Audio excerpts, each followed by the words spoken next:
यंदा प्रथमच आषाढीच्या एकादशीला निमंत्रण मानाच्या संतांच्या प्रमुखांना देण्यात आले. काय नक्की प्रयोजन आहे, काय मागणी होती? वारकरी संप्रदायाच्या माध्यमातून आषाढी एकादशीला फार मोठं महत्त्व आहे आणि सगळ्या संतांच्या पालख्या पंढरपुरात त्या दिवशी येतात.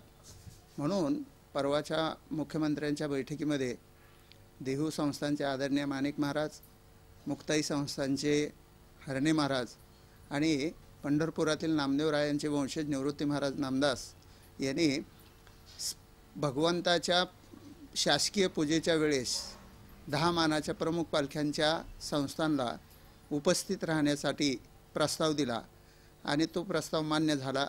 त्याबद्दल आम्ही वारकरी संप्रदायातर्फे शासनाचे आणि मंदिर समितीचे मनपूर्वक आभार मानतो.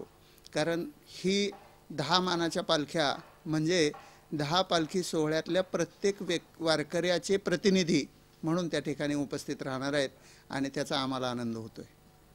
बैठक झाली, काय काय मागण्या होत्या, काय चर्चा झाली, आपली काय मागणी? वारकरी संप्रदायातर्फे अनेक मागण्या आहेत. त्यातल्या काही मागण्या मुख्यमंत्री महोदयाने ताबडतोब मान्य केल्या. त्यातल्या त्यात वारकरी संप्रदायामध्ये ज्या मूलभूत सुविधा प्रत्येक पालखी तळावर आवश्यक आहेत, 7 पालख्याला, 9 पालख्याला, 10 पालख्याला जितक्या पालख्या येतात त्या सगळ्यांच्या मूलभूत गरजा ह्याचा विचार करत सगळ्या पालख्यांच्या सुरक्षिततेसाठी अन्न, वस्त्र, निवारा, त्याचबरोबर वारकऱ्यांचा विमा अशा मूलभूत गरजा ताबडतोब मान्य केल्या. आणि त्याच बैठकीत वारकरी संप्रदाय पाईक संघातर्फे एक मल्टीस्टेट किंवा एम्स माध्यमातून जसं एक रुग्णालय, 1000 बेडचं रुग्णालय आपल्या वारकरी भाविकांसाठी व्हावं अशी ही मागणी आम्ही त्या ठिकाणी केली.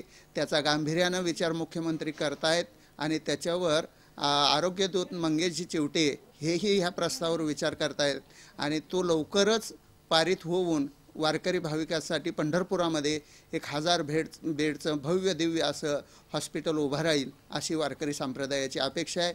अशा अनेक मागण्या आपण त्या दिवशी केलेल्या आहेत. त्यातल्या काही अंशी पूर्ण झाल्यात, काही अंशी राहिलेल्या आहेत. पण मुख्यमंत्र्यांनी दशमीपर्यंत ह्या सगळ्याचा विचार करून त्या प्रस्तावावर योग्य असा निर्णय घेतील अशी अपेक्षा आहे.